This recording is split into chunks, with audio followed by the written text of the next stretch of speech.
दोस्तों आज की वीडियो में हम बात करेंगे खलनायक मूवी की उन बातों के बारे में जो आज तक आपको नहीं पता थी। नंबर 1, जब दोस्तों फिल्म खलनायक की शूटिंग चल रही थी उसी टाइम पे बॉलीवुड के जाने माने प्रोड्यूसर और डायरेक्टर सावन कुमार ने फिल्म खलनायक के जैसा ही नाम खलनायिका रखा, जिसमें उन्होंने जितेंद्र, जया प्रदा और अनु अग्रवाल को कास्ट किया था। हालांकि दोस्तों इन दोनों ही मूवीज की स्टोरी बिल्कुल अलग थी, लेकिन फिर भी इन दोनों ही फिल्मों को कंप्लीट करने की एक रेस सी लग गई थी और उन दिनों इन दोनों ही मूवीज को लेकर बहुत कंट्रोवर्सी भी हुई थी और बाद में जाकर इन दोनों ही फिल्मों को एक साथ 6 अगस्त 1993 को ही रिलीज किया था। लेकिन इन दोनों ही मूवीज में से खलनायक फिल्म ब्लॉकबस्टर साबित हुई थी। हालांकि इस फिल्म से पहले सावन कुमार साल 1951 में सलमान खान के साथ सनम बेवफा जैसी हिट मूवी बना चुके थे। नंबर 2, दोस्तों आपको पता नहीं होगा कि इस मूवी का क्लाइमैक्स सीन शूट होने के बाद संजय दत्त को 1993 में हुए बम्बई बम ब्लास्ट केस में जेल जाना पड़ा था। हालांकि फिल्म का केवल पोस्ट प्रोडक्शन वाला काम बचा था और फिल्म की डबिंग संजय दत्त जेल से बाहर आकर कर लेते थे। और दोस्तों इस तरह से जब फिल्म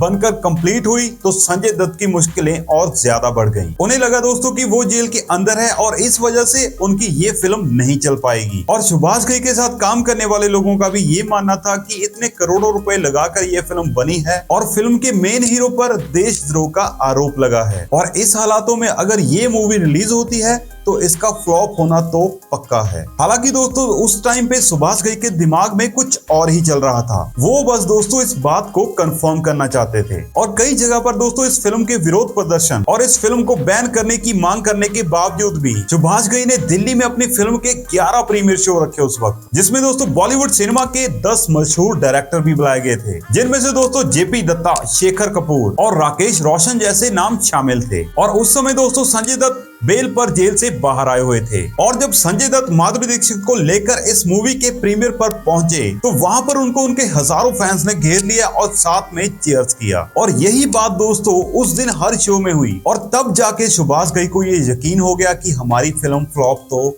कभी नहीं होगी। और सुभाष घई ने संजय दत्त की नेगेटिव इमेज का फायदा उठाते हुए 6 अगस्त 1993 को इस मूवी को रिलीज कर दिया और सबकी बातों को गलत साबित करते हुए ये फिल्म उस साल की ब्लॉकबस्टर फिल्म साबित हुई। नंबर 3, इस मूवी में दोस्तों पहले आमिर खान को जैकी श्रॉफ के रोल के लिए कंसीडर किया गया था, लेकिन दोस्तों आमिर खान इस मूवी में संजय दत्त का कैरेक्टर प्ले करना चाहते थे। लेकिन दोस्तों सुभाष घई ने तो पहले ही डिसाइड कर लिया था कि बल्लू का किरदार सिर्फ संजय दत्त ही निभाएंगे और इसी वजह से आमिर खान ने इस रोल को करने से मना कर दिया और बाद में उनकी जगह पर जैकी श्रॉफ को कास्ट किया गया था। नंबर 4, इस मूवी के एक गाने चोली के पीछे है को लेकर बहुत बड़ा विवाद हो गया था। कुछ लोगों का ये मानना था कि इस गाने में वल्गर लिरिक्स यूज किए गए हैं और उन लोगों ने दोस्तों इस गाने के खिलाफ कोर्ट में केस कर दिया था और इसी कारण से इस गाने को फिल्म, म्यूजिक कैसेट और सीडी से हटा दिया गया। लेकिन ये गाना उस टाइम तक बहुत पॉपुलर हो गया था और कोर्ट ने भी इसमें कोई भी वल्गर लिरिक्स नहीं पाए थे, जिस वजह से बाद में इस गाने को फिर से फिल्म, ऑडियो कैसेट्स और सीरीज में ऐड कर दिया गया था।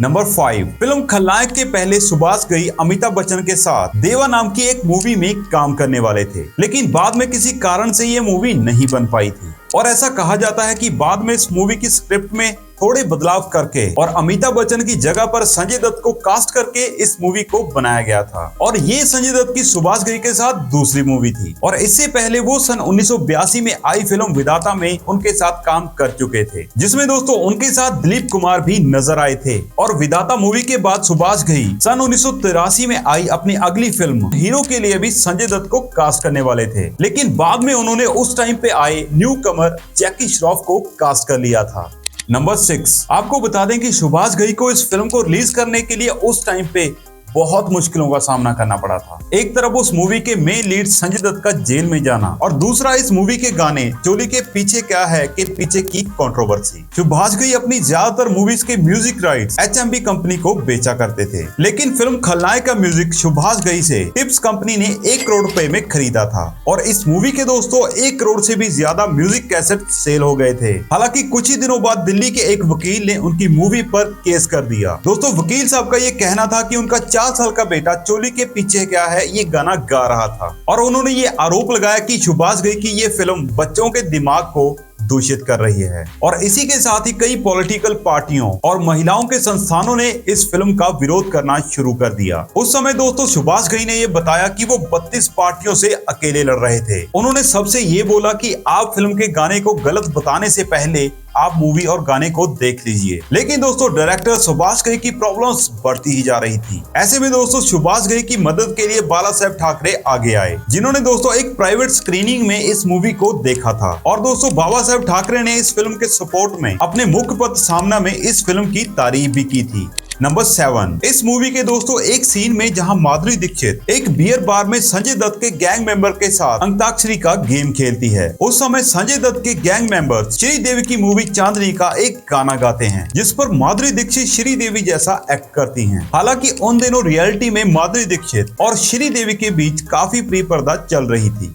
नंबर 8, इस मूवी में पहले सुभाष घई संजय दत्त के कैरेक्टर में नाना पाटेकर को कास्ट करने वाले थे। उस समय दोस्तों सुभाष घई ये सोच रहे थे कि फिल्म के मेन लीड की एज ज्यादा रखी जाए और ये मूवी दोस्तों बहुत कम बजट में बनकर तैयार होने वाली थी। लेकिन सुभाष घई ने जैसे जैसे इस मूवी की स्टोरी में काम करना शुरू किया तो उन्हें लगा कि इस मूवी के कैरेक्टर को एक मिसगाइडेड यूथ की तरह यहाँ दिखाना चाहिए, जिसके लिए नाना पाटेकर की एज बहुत ज्यादा लगेगी और उनकी जगह पर उन्हें किसी यूथ को कास्ट करना चाहिए। तो उस टाइम पर तो नाना पाटेकर ने सुभाष घई को कुछ ज्यादा तो नहीं बोला, लेकिन दोनों के बीच में कहासुनी स्टार्ट हो गई थी। दोनों ने दोस्तों कई इंटरव्यू में एक दूसरे के लिए बहुत गलत भी बोला और नाना पाटेकर ने एक इंटरव्यू में ये कहा कि सुभाष घई ये चाहते थे कि मैं उस फिल्म में फ्री में काम करूं, जिस वजह से नाना पाटेकर ने ये मूवी छोड़ दी थी। नंबर 9, संजय दत्त ने दोस्तों इस मूवी को जेल से आने के बाद डब किया था और ये पहली मूवी थी जिसको संजय दत्त ने जेल से आने के बाद डब किया था। हालांकि कोइंसिडेंटली इस मूवी के लास्ट सीन में संजय दत्त को जेल के अंदर जाते हुए दिखाया जाता है।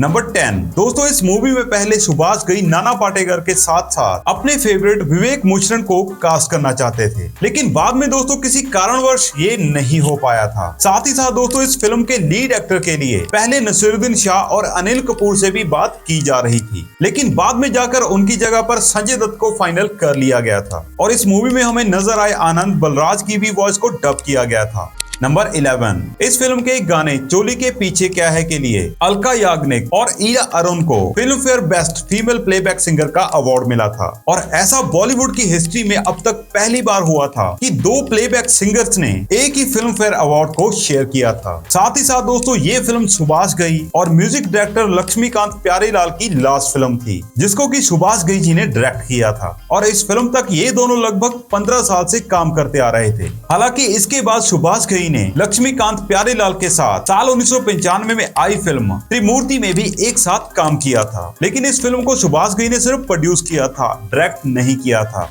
नंबर 12, दोस्तों मूवी खलनायक के लगभग 12 साल पहले सुभाष घई धर्मेंद्र के साथ क्रोधी नाम की एक मूवी बना चुके थे, जिसकी स्टोरी दोस्तों बहुत मिलती जुलती है खलनायक की स्टोरी से, जिसमें दोस्तों धर्मेंद्र नेगेटिव रोल प्ले कर रहे थे और अब संजय लीला बंसाली फिल्म खलनायक की रीमेक बनाने की बात कर रहे हैं। अब ये मूवी कब आती है ये तो अनाउंसमेंट पे होगा। नंबर 30, इस फिल्म के इतना बड़ा ब्लॉकबस्टर हो जाने के बाद इस फिल्म को तेलुगु में भी कैदी नंबर 1 के नाम से बनाया गया था और इस फिल्म के गाने चोली के पीछे क्या है से इंस्पायर होकर मूवी स्लमडॉग मिलियनेयर में रिंगा रिंगा गाना रखा गया था, जो कि बहुत पॉपुलर हुआ था। तो दोस्तों ये तो थे खलनायक मूवी के कुछ अननोन फैक्ट्स। आपने ये दोस्तों ये मूवी देखी थी तो आपको कैसी लगी थी नीचे हमें कमेंट करके जरूर बताना और इस मूवी का कौन सा डायलॉग आपको सबसे ज्यादा पसंद आया था नीचे कमेंट में मेंशन जरूर करना। और अगर दोस्तों आपको ये हमारा वीडियो अच्छा लगा, मेरी मेहनत अच्छी लगी, तो इस वीडियो को लाइक करके नीचे कमेंट जरूर करना और हमारे चैनल को भी जाते जाते सब्सक्राइब जरूर करके जाना। और अगर आप ऐसी ही और वीडियो देखना चाहते हो